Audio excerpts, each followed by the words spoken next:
to let's go to the PLE. Clash at the Castle. Can you tell that Talent Name is not happy? This, in my opinion, is the worst PLE of the year from WWE. I agree. I will say this, and I'm not and I'm not absolving them of this not being a great show. The issue with this show is that they wasted that crowd. Wasted. But if this was just the pay-per-view of the month that they were doing, if it wasn't a foreign crowd and that crowd wasn't as hot as they were, I don't think everyone would be as mad that this pay-per-view was as mid as it seemed. Mainly because, and I'm saying it was all those things, but overall since January, WWE has managed to deliver on almost every single pay-per-view. Even their bad ones were still way better than they had been for years at this point. This is the one. They've done so much good stuff over the and maybe they should have some built-in credit, but that's not how this works. But I thought Elimination Chamber was really good. I thought Elimination Chamber was good. I thought WrestleMania was great, but we're just not even going to talk about WrestleMania because it doesn't count. It's too big and it's a spectacle in its own right. So I don't think it's a fair comparison. I thought Backlash was good. Backlash was great. I thought Backlash was really, really good.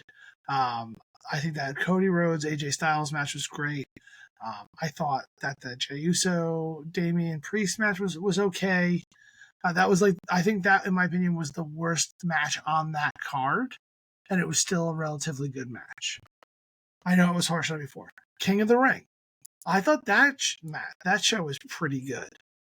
It was overly predictable, but it was a pretty good match. A pretty good card. Clash at the Castle, there was a noticeable botch in every single match. They couldn't even get the world champion's name right or the right title. There was something wrong with the ropes. I heard that they were either too tight, too loose, too slick. But if they were too tight or too loose in the first match, there's this thing called a wrench, and you just go like this, and it tightens them or loosens them.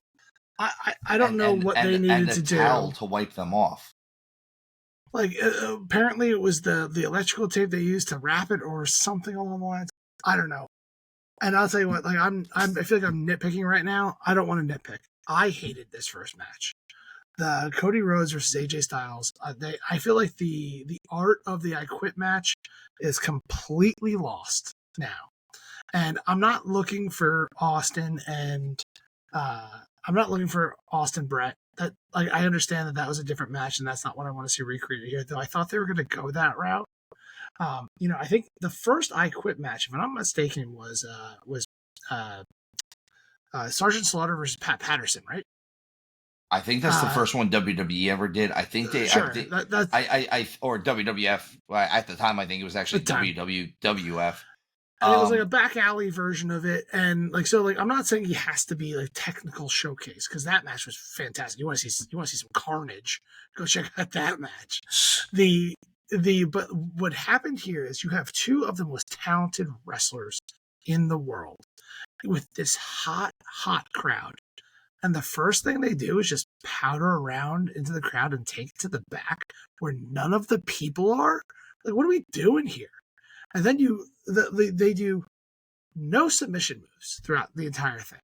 Like, these guys, I understand that they don't have a huge plethora of submission moves in their arsenal, but you're AJ Styles and you're Cody Rhodes. I mean, they don't, do them. But one of Cody's signature moves is the figure four. Sure. And AJ used the calf crusher as an actual finisher for a really long time. But they could have pulled out so many different things in that match, like keep it in the ring to a certain degree. You could have used chairs and other things to like loosen up a knee and then go for that figure four, whatever you want to do. We introduced the Good Brothers to this series, and they don't even make an appearance during this. We see Cody's mom and AJ going toe to toe with her for some odd reason, though she has no outcome. Like I was sitting there being like, I think that she might throw in the towel for Cody. You have Cody passing out in the ring, but because he can't say I quit, he can't lose the match. What are we doing? Your most famous I quit match ended with a pass out. Are you just protecting that match? Is that what we're doing here? And like let's handcuff Cody to the ropes, but make sure that those keys are sitting right between his feet. Like, come on. And I think the thing that bothers me the most on this long laundry list of complaints for this match is it was just a watered down version of the Christian Cage Adam Copeland match. Like even the end was Christian Cage was handcuffed. Copeland had that like atrocity of a bat wrapped in barbed wire, which I can understand being afraid of. Instead of steel steps that AJ just quits like a punk. Like it just didn't make any sense to me, and it ruined Clash of the Castles for me. It took me 2 matches for me to sit there and have to convince myself that I was enjoying the Sami Zayn Chad Gable match because I was still mad about that first match. And then the Bloodline coming in at the end was such an afterthought and like a wasted moment. Like this match, like, I don't plan on doing like the worst matches of the year, but this one might hit that for me because it irritated the hell out of me. You guys are 2 talented athletes. I love both of these guys. And at the end of the day, I was just so disappointed in the product that was put in front of us. So I'm going to put it to you this way, because we've talked about, especially if there's, I feel like there's a statute of limitations on you can steal a match type of thing. And if it's been long enough, realistically, you can steal a match and no one will have seen that first match, but they'll see your match. You just said Cody Rhodes, AJ Styles, absolute phenomenal technical wrestlers. And I'm not saying phenomenal just pun intended.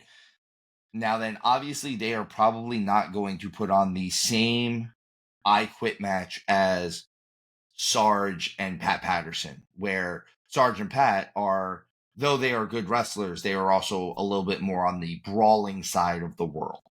Definitely. And that was insane. Again, if you haven't seen that match, go watch it. It's carnage. I'm going to put it to you this way, because I can guarantee you, because I asked 20-something-year-olds if they had ever seen this match. If they stole, and when I say steal, I mean flat out, if they stole Magnum versus Tully, I would have been happy. They could have changed the ending just a little bit. But if we're going to talk about 2 guys that are great wrestlers, Magnum TA and Tully Blanchard are technicians. They were Rembrandt. They were artists. They were, it's Picasso and Rembrandt of the ring, basically. Mm-hmm. And they could have done that, and this would have been better. My issue with the ending of the match, that goddamn ending. Because if I recall correctly, Cody hit the crossroads and then handcuffed AJ, right? Like if I recall the match correctly, I think so. Yeah. Like AJ was out. He drug him over to the ropes. He hit him 3 times with it, right? He always does, doesn't he? He didn't last time when he beat AJ. He only hit it once. Yeah. But my thing is, so AJ Styles is essentially out cold. He dragged him to the ropes to handcuff him to the ropes. And he only handcuffs one hand to the ropes, doesn't he? Because he can move around pretty well. He's moving up and down on the ropes. He's not in the corner. So I will give it to you this way, Showtime. And I know usually a lot of times we there are certain things we disagree on, but a lot of times, as far as psychology and finishes, we tend to agree on. If Cody had come out and either handcuffed AJ around the turnbuckle post, let's say, and like your arm is exposed, and now he's coming over with the chair or the stairs, and if you don't quit, whether you want to retire or not, I'm going to force you to retire because I'm going to hit your arm so many times that you're going to have to go through so many surgeries that this is like, you're never coming back. You're 40 something years old. You're never coming back after this. I could have seen that, but just him standing in the corner and being scared of stairs that we've seen a million people get hit with. AJ took next to no damage in this match. Next to nothing. Next to nothing. It was all a beatdown of Cody. Yeah. And, I did enjoy, I know I was hard. I did enjoy the kendo stick spot where he really went to town on Cody. And the chair spot I thought was good too. But, AJ was in no shape to quit at that moment in time. I don't understand it. And if your goal in this was to prove that Cody can go in and have a fight, I didn't see it.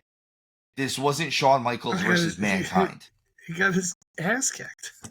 And he didn't look, and even when he was going to hit him with, you can say, okay, he still hit him with the stairs after the match. I don't buy any of that. He didn't look like he looked trepidatious to do any of that stuff. This was not a good showing from Cody.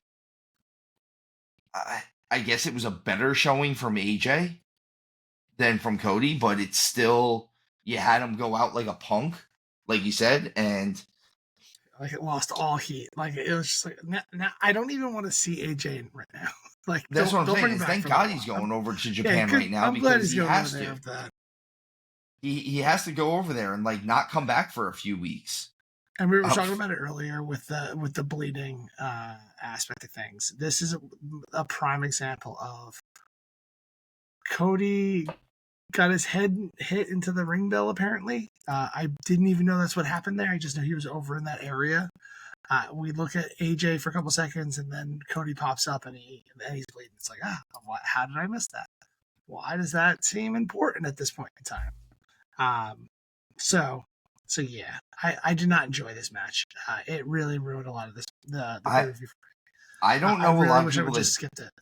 I don't know a lot of people that did enjoy this match, and truthfully, I think a lot of people, the sentiment is the same thing. This match set a bad tone for the pay-per-view moving forward. If we're going off of predictions, this is the one time that you're winning. I'm winning. I'm winning as of right now. That's awesome. I'd rather not be winning off of this one. I will say, WWE was wrong in this one, not me. Because the whole match, even if Cody wins, I want to see Cody win in such a different way than what we saw here. What we saw. I'm glad I missed the mark on all of this because they were so far in the wrong direction. There's no disqualification. What if he did? His finisher is or his signature move is the figure four leg lock. What if after everything he handcuffs him around the turnbuckle and he does the old Bret Hart figure four around the turnbuckle post and he won't let go of it? We'd see that. He could have finished with that. I could rewrite 1,000 matches that were better than that match. I have just missed the mark. Matches that are better than that match. Missed the mark completely for me. I think that I think they were trying to do a no holds barred match or a falls count anywhere match or literally any match but not quit match when they really planned that one out. It was what it was. It's let's move on from that just because there was stuff on here that was okay. Next match up was Bianca Belair and Jade Cargill, the women's champions, versus the Unholy Union, versus Shayna Baszler and Zoe Stark. Versus the Jamokes. A lot of Jamoking in this match. This was another match that a lot of fans are getting on Jade, and we said this not on recording. I think Jade has a lot of eyes on her, and I think a lot of people, because she has a lot of eyes on her, and because she did come from AEW, I think a lot of people do want to see her fail. Yeah, I think she's a lot of unfair critics, and I'm not one of them, to be honest with you. I think she does have a lot of unfair critics. Here's where I am going to.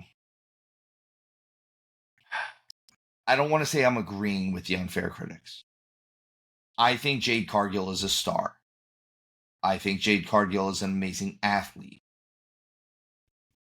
I am not sure. I guess the easiest way to liken this is to baseball. I don't know if Jade is necessarily a 5-tool player. I think she has a look.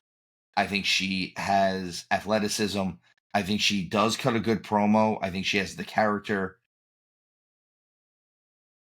The part that I am worried about, and I've said this to you in the past, is she did come into the game a little late. And I'm not sure if that is hurting her as far as picking it up.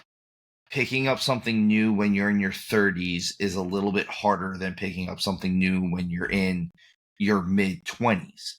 It just is. And I'm not saying she's not getting stuff better, but also she's putting on far different matches now than she was putting on in AEW. AEW, she was putting on squash matches. Here, she's trying to prove that she can wrestle. And unfortunately, I think that's where I'm questioning it. I think Jade is again, all those things I said she is, I think she's amazing at so much. And unfortunately, because of this harsh criticism, we might not ever know it, because I don't know if Jade's a great wrestler, and we might not ever find out because of the way. Unfortunately, I don't know if she has the time to develop into the great wrestler she could be, if she could be a great wrestler. But I do think that she gets undue criticism. I do agree with you on that. I also know where she's at. To give you an idea of her, of the age that I'm talking about, Braun Breaker, we've said this, he's 26 years old. He is he's not even close to hitting his stride yet. Jade is 32. It doesn't sound like it's that big of a gap. In the world of athletics, in the world of wrestling especially, that's a huge gap. That's light years. I hear you on some of the things, but I really disagree with the majority of people in general. I think that they're bringing her along nicely. I think that she's doing some really, really talented stuff. I think that definitely her in-ring psychology is probably the thing that needs the most work. I hear you on that front, which is the reason why you put her in there with a stud like Bianca Belair to learn from firsthand. But at the end of the day, I think that I think people are rooting against her at this point in time. And I am not one of those people. Like, I think that not enough people are giving her enough credit for when, and I'm not saying you, Steven, I'm talking about the royal people, whatever, like the collective of people, like not enough people are calling out, oh, she had that botch. It was so, but no one talks about how quickly she recovered and got right back into that match. They also don't talk about how AJ got a "you effed up" chant going on in the middle of his match, and then everyone's singing the praises of Damian Priest with his craziest botch I've ever seen in my entire life, I guess. Maybe not craziest I've ever seen, but like that was nuts. And how he rebounded it nicely, and they're not giving her the same kind of praise, and I don't think it's fair, and I don't think it's justified. So I think she put on a good match. I think the problem with this match in general was they didn't know what story they wanted to tell. And I don't mean Belair and Cargill or any of the people in here. I don't think WWE or the collective group knew what story they wanted to tell. They wanted to put on a squash match, but then they also wanted to make sure that the Unholy Alliance won. They also wanted to make sure that Shayna Baszler and Zoe Stark look strong, but make sure that we squash everybody by Bianca Belair and Jade Cargill. And you can't have all those things in one match. I also think that they wanted to get those titles off of Bianca and Jade, and this was the perfect opportunity to do it. I do agree with you with that. just so we're saying this, Showtime got this. I'm sorry, Talent Name got this episode, or this Talent name. Talent Name got this prediction correct. Of course they I did. do. I do There's believe no that way this was. you go into Scotland and have no Scottish people win. And I was think looking this at was the perfect opportunity to take the titles off of Jade and Bianca, because it was going to be hard to do otherwise. The other thing about this is I don't think Bianca and Jade are going to go anywhere near those titles from now on.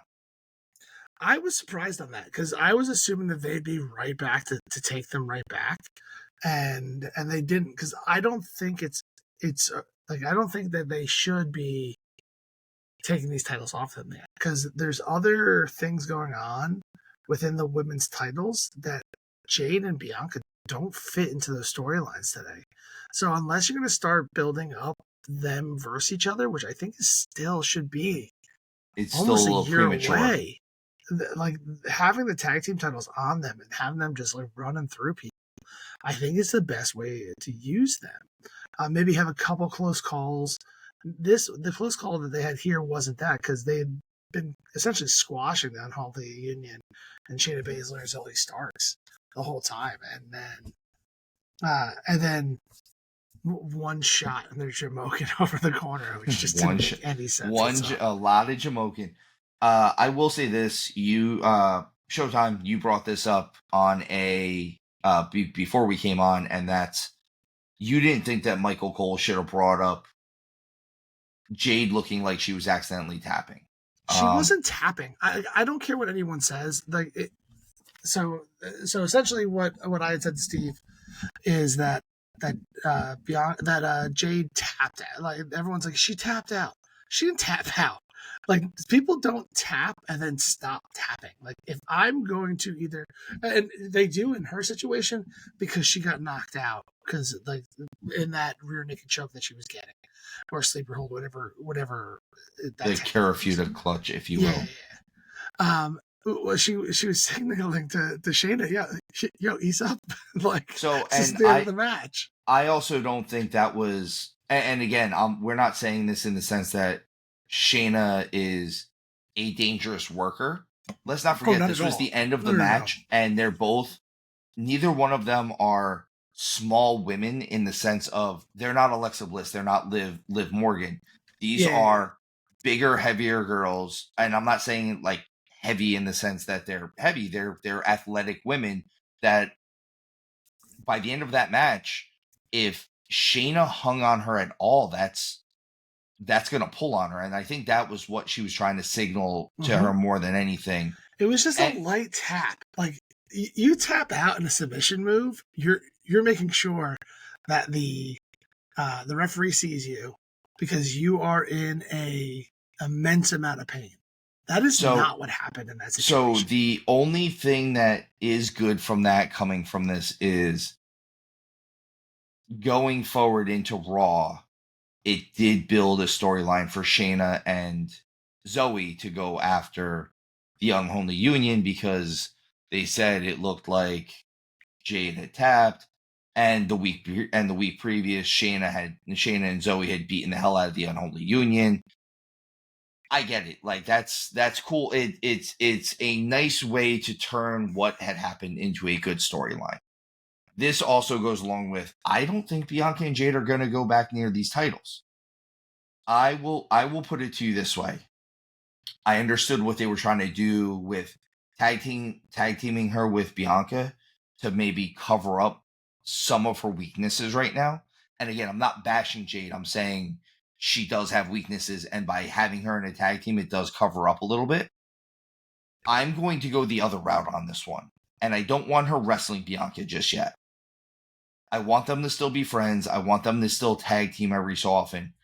I think it might be better for Jade to get in there with a Piper Niven, to get in there with some of these other women who are super experienced to lead the match, so that she can learn how the match should be led a little bit better. If what her weakness is ring psychology, she needs to be in there with generals, not someone who's on her team holding her hand so much. Especially since, and I love Bianca, Bianca only recently got it. Like, she was putting on great matches, but she was putting on great matches a lot of times because she was a great athlete. It's only been in the last year or two that Bianca really started getting it as far as storytelling goes. So I would like to see coming out of this, if they're not going to have Bianca and Jade go back after the tag team titles, I'd like to see Jade get in there and maybe have a program with like a Piper Niven or somebody who can really, really help mold her and can carry the load as far as the feud goes and teach her, hey, we do this way because of that. And I think she would come out a million times better for that than going back to the Performance Center. That's stupid. Or even going back into the tag team championships. But even in the tag team champions, they could easily do that with Chelsea Green and Piper Niven, and have the like that be the way you do it still in the tag team. Like, I just don't know what you do with Jade and Bianca right now, because you have Bayley building up to Nia. You have Liv building up to whatever it is she's building up to right now. Like, not really a match, just a storyline blow off. Yeah, like she's just carrying that belt around for the look of it at this point in time. So I'm not 100% sure what they're building towards on that front, and I just don't see how Jade and Bianca fit into it. Whereas them dominating the tag team division is a good look for them. So that's just the way I see it. I'm not saying that you're wrong by any means, because I really don't know what they're going to do with them next. Because I have no idea. The fact that Shayna Baszler and Zoe Starks were the number one contenders, that really threw me through a loop, because I really thought that there was going to be a rematch of the Unholy Union versus Cargill and Belair on Raw, and they were going to drop the belts the next night. Like, I really thought that was the way that was going. Though the way this match ended, I called exactly right, where you had Jade and Bianca putting down Shayna Baszler and Zoe Stark, and then having the Unholy Union come in and just steal that win like you do. Steal that win. My thing with the Unholy Union, I know you said you wanted like some mysticism, which we get this later on in what we'll be talking about. I feel like the Unholy Union, I don't mean for this show, I mean just in general for wrestling. I feel like the Unholy Union are not they're not doing too much witch stuff anymore. Yeah, they're not witches anymore. They're just Scottish. They're wily temptresses now, like, more than anything else. That tempt you in a wily manner. Yeah, so yeah, they're missing the unholy part. Yeah, right. All right, so moving on. Union. They're just a union. They're the union. Wait, we saw that already. It was terrible. It was Test and Mick Foley and Big Show with 2x4s. Such a terrible stable. All right. So we get Sami Zayn versus Chad Gable for the IC title. This is another one that Showtime was right on. I actually think that this is the time I'm going to say it. I wasn't wrong. WWE was wrong on this one. I disagree. I think and the fact that they almost were gonna, it almost seemed like they were gonna pull the trigger on Sammy Chad like 4 at this point on Raw. Yeah, it really did seem like that. And I was like, don't do this again. And I liked. We'll go over Raw a little bit more later, but I do like that on Raw when they talk about Gable, they said he, in the last couple months since Mania, or since just before Mania, he's had 5 Intercontinental title opportunities, and he hasn't been able to cash in on any of them. Which is kind of what I said going into this, which is why I said it might be Chad. Like, hey, like, why have this match again? Gotta keep hedging your bets. Yep. All right, so I will say this. This was a good match. This is the match that I had to convince myself I was enjoying, to get me out of my funk, because I was enjoying it. I enjoyed this match. I had to pull myself out of my funk. I had no doubt that I was going to enjoy this match. I like Chad Gable. I like Sami Zayn. I like El Generico a little bit better, but that's just because Sammy stole all his moves. Big jerk. But I really like Chad Gable. This this match is what opened my eyes to who the MVP of the night was, and that was Corey Graves.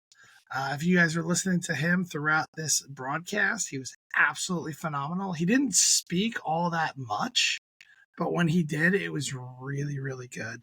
And my favorite part is the way he framed Sammy up as the bad guy of the match, which was great. On how Sammy is someone who sticks his nose into other people's business and breaks up strong alliances from the inside out. He did it with the bloodline. If it wasn't for Sammy and being in the bloodline would still be together, and Roman would probably still be champion. You'd have Jay and Jimmy Uso still potentially tag team champions, and Solo would still be, I don't know, Solo standing in the background birding. But at the same time, with all of that, like, Sammy's doing the same thing. He's sticking his nose into Chad's business and Alpha Academy's business, telling other people the way they should and shouldn't act, and it's none of his business. None of his business. He's just there to make mayhem and then look like the good guy afterwards. I get it, Corey. You nailed it, Corey. You nailed it. I absolutely loved Corey Graves during this whole show. I love Corey Graves in general. I think Corey Graves is kind of like an unsung hero for WWE currently, just in general. This match also, as you said, this match kind of got them back on track for the show. There was a botch in this one, too. Sammy couldn't get Chad over the top rope. It's not as big of a deal, but it's still a big deal. Not as big of a deal, but it's still noticeable after I saw it in the first two matches, and I see it in the next two, too. Sammy wins. Sammy goes over clean. This sets up the whole Alpha Academy leaving. We'll get more into that as we cover Raw. I think a lot of people, I thought you needed to like really, really pull the trigger on it either here or on Raw. It's getting everything that was involved with Gable and Alpha Academy. It's just getting drawn out too long now. I think we need to figure out what we're doing with it. The way they handled it on Raw made me really wish they would have done it big at Clash, because that would have made things better. But they still kind of tiptoed around it, where like Otis pushed him, got everybody out of there. Did he fully turn his back on them? Sure, they were leaving. But at the same time, they didn't really build the fact that the two of them need to fight. And I think that needs to be the next step for Chad is have a nice little feud with Otis. But that's not what happened. And it's more like we're just going to go separate ways, which is lame because you've been building this up for a very long time. For like a Journey song. Yeah. We should have better payoff. So again, I thought this match was good. I thought, this was the match. This match, once again, this is one of those situations. This match did exactly what I thought it was going to do. Mm-hmm. You had two guys that are awesome. I will say this: the Chaos Theory German suplex that Chad Gable does is amazing. So dope. I love that thing so much. So cool. And every time, and there's never a point that I see it that I'm like, oh, that's stupid. No, every time I see it, cool. It doesn't matter who he does it to. Mm-hmm. It is, and the bridge he gets on that, just 100%. Come on, man. I echo all of that. It's so cool looking. I would like to see them, and I know they've turned Chad a little bit more serious. I'd like to see them get him be kind of real serious. Like real serious. Like I don't want any more shushes. I don't want him to even come out to that music anymore. I want him to just be a much more, even the stuff that he's been doing with like bashing them is still kind of, I don't want to say bad comedy, but it almost seems comedic at times. It's time to move on. I think what they need to do is they need to get him aligned with the Creed brothers. I think they need to bring Kurt Angle in to be his manager and just go all for it. Even though he did. Yep. I like I said, we like this match. Let's move on to the next match, which I like this match. Which is great. Bailey versus Piper Niven. I thought this was a good match. I thought everything they did in this match was top notch. I thought Piper Niven looked great in this. I thought Bailey looked great in this. I thought this match is a victim of everything that they are doing wrong with Bailey since January. Everything. Facts. Preach. You have your women's Royal Rumble winner, not even on the poster for Mania. There's barely any build-up for her and Io Sky. There were SmackDowns where like they weren't on it, wasn't there? Going into Mania? I mean, they did quite a few matches with Damage Control, but it was just Damage Control beating her down. And it wasn't until I think one or two SmackDowns before the show, before WrestleMania, where they brought Naomi in, which she should have been brought in way earlier with this story. Well, I just mean in general, like it kind of felt like she made her choice on who she was going after. And it felt like her and Io were really only on SmackDown almost like every other week. Like they weren't even there all the time. I think it was more than that. I can't confirm or deny it, but it's been a minute. I haven't really thought about Mania in a minute. And again, it could, but like even going into this, like it almost feels like going into this, there's still not enough credit being given to Bailey. Like Bailey is holding this title until Nia can win it at SummerSlam. This program felt very AEW-esque to me. Like, oh, just put them together. This will be fun. It'll be a good match. And I think there was actually a moment in time when like where Piper kicked out of something. I don't remember exactly what it was, but like she had done something or reversed something where it's like, oh, do you know what? Piper might win this. So there was some like at the end of that match. I think it went really well. I think that what Michael Cole called what she did was like a crucifix bomb, which wasn't. It was Piper doing a Samoan drop that turned into a crucifix from Bailey, but whatever. So like I really like this match overall. I think this was a great like tease or lead up for Bailey to go and fight Nia next. Like you fight a big woman now, we'll fight a big woman at SummerSlam. So that's all good. I just would like to see a little bit more Chelsea Green. Chelsea Green. Favorite part of the whole thing, her coming down with the Rey Mysterio or whoever that was at the end with the Rey Mysterio mask on, was fantastic. And honestly, I wish she would have gotten a little bit more involved. I think that Chelsea Green is someone who is one of the most underrated performers in WWE right now. I think that she leans into it too. Yeah, she makes the most out of every single opportunity she gets. Like you give her 37 seconds, she'll figure out how to stand out in that 37 seconds. I absolutely love what she's doing there. I wish they would actually make her a little bit more serious. I think did we both have her in our Money in the Bank? I had her or Piper. I think we both have Chelsea. Yeah, like I would like to see her. Like I would love to see her win this. I don't think she's going to, but I would love to see her be the one that takes that down. So I enjoyed this. I thought it was a great match. I think the fans were pretty funny because like they didn't know who to root for during the match because Bailey is huge in Europe and Piper's the hometown girl. So I think that they kind of settled into Piper towards the end, but it was a great match and I would watch it again. Exactly. I would definitely watch this again. To go along with them kind of, and again, I don't know if this is as much WWE dropping the ball on Bailey.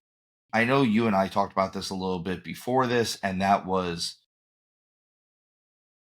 I don't know if Bailey works as a babyface right now because she doesn't do too much different right now as a babyface than she did as a heel. And like as an annoying heel, everything worked. But when your music and your Titantron still says, is it still called the Titantron even though they don't have Titan Tower? I'm going to call it the Titantron. Yeah, You're good. That's fine. So if your video package though, when you're coming out, still says the words role model, and that was your annoying heel gimmick, like this just goes back to maybe they're not changing things up enough with her. And even the beginning of the build up for her kind of turning face was more her just whining that her friends were being mean to her. And I don't know, maybe that was the start of it just not clicking the right way. I wouldn't mind seeing Bayley go back to being a heel or doing some hosting stuff or something. I don't know. I feel like I want to like her more than. And again, I just don't think I like the stuff she's doing right now. Yeah, I don't know if it's the fact that she's not getting the support backstage that she needs to redefine her character, or she's not doing enough work. I'm not going to point fingers at anybody, but there is something missing. I'm not sure what it is. But you're right. Like she doesn't seem to change. No one seems to be invested in her. The whole thing seems a little fun. But like, let's put the women's championship on her. Like that seems like the right move there. Yeah, this whole run that she's currently having is kind of flat. They've completely dismantled damage control now that she's out of it too. Like it's embarrassing what the damage control has turned into. So, I'm not quite sure what's next here. I would like to see Bayley step it up. I like her as champion. I like her style. I like her wrestling. I would just like to see a much better story out of what she's trying to do. What is her redemption arc now that she's a good guy? Like you're such a big heel for so long. What's your redemption angle? She doesn't have one. She's just like me. Thank you. Yeah. Hey, I'm a good guy now. I'm good now. You can cheer me. Hey, I know I told you guys that you were terrible before, but now you fans are okay. I wanna know. Come on, let's get a redemption arc here. Let's do it. All right. So moving on from Bayley Piper Niven, we get the main event: Damian Priest, El Campeón, the World Heavyweight Champion, versus Drew McIntyre. And we both agreed there was no way Damian Priest was not walking out with this title. It just didn't make business sense. Like he and CM Punk can fight at SummerSlam.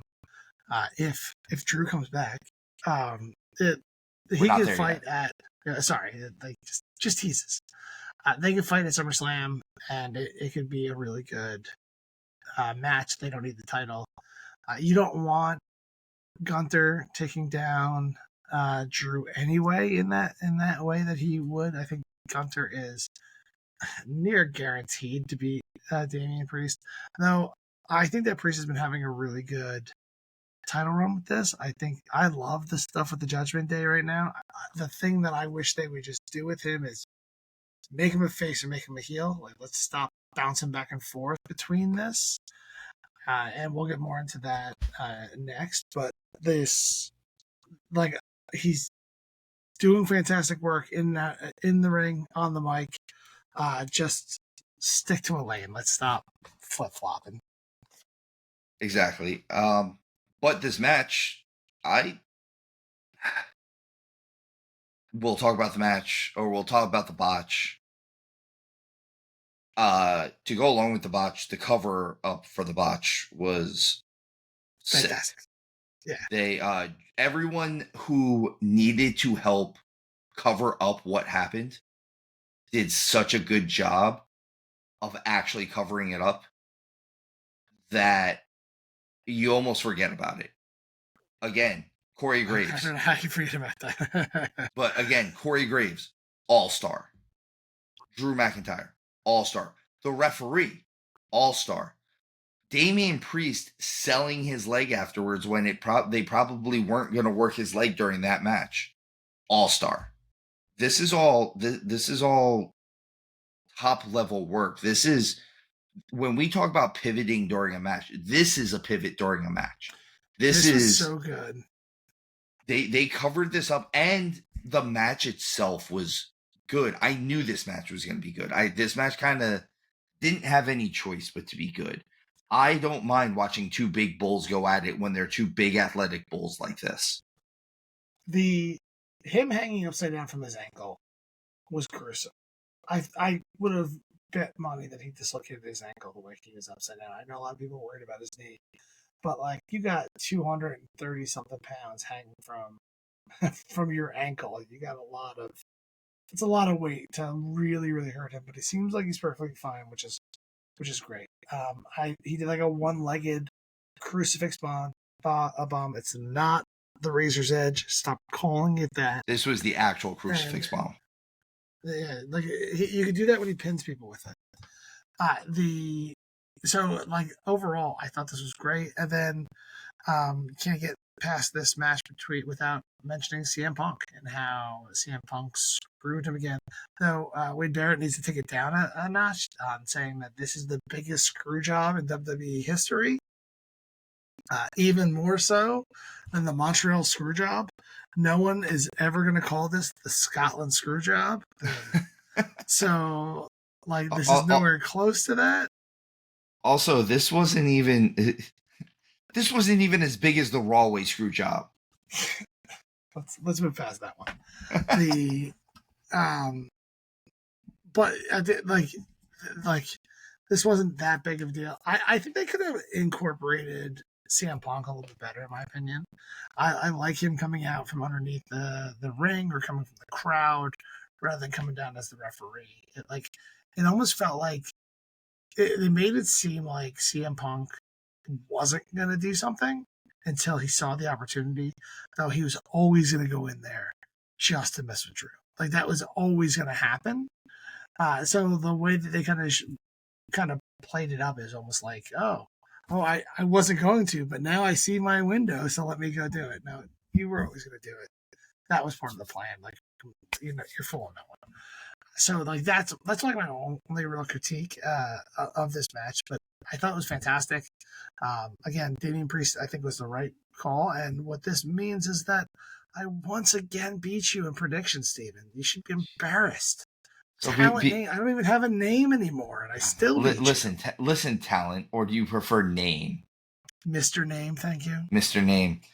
So before we move on from this, I do like one thing one of the things that I did like with the CM Punk part of it though was, so this was the first time since basically Royal Rumble that Drew has actually laid hands on Punk, like grabbing him and pushing him into the corner.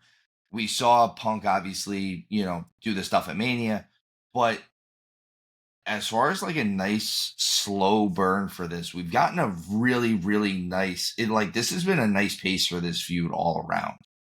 And when they finally get to lock horns and fight, this should be nice. I think this is going to be, can't wait. And once again, who's this? I'm going to hark back on Mr. Name's opinion from pre-Mania, and that's always right. Drew McIntyre's a babyface. He's a face. Like, how are you not rooting for him? Like the whole time, he's the good guy, and I get that he was in Scotland, and like Rhea was the face in Australia and whatever. But he's clearly the face here. He has been the whole time. He's been doing nothing but telling the truth. Lying. He hasn't been cheating to win. I don't understand what else he needs to do to be considered a face. Who knows?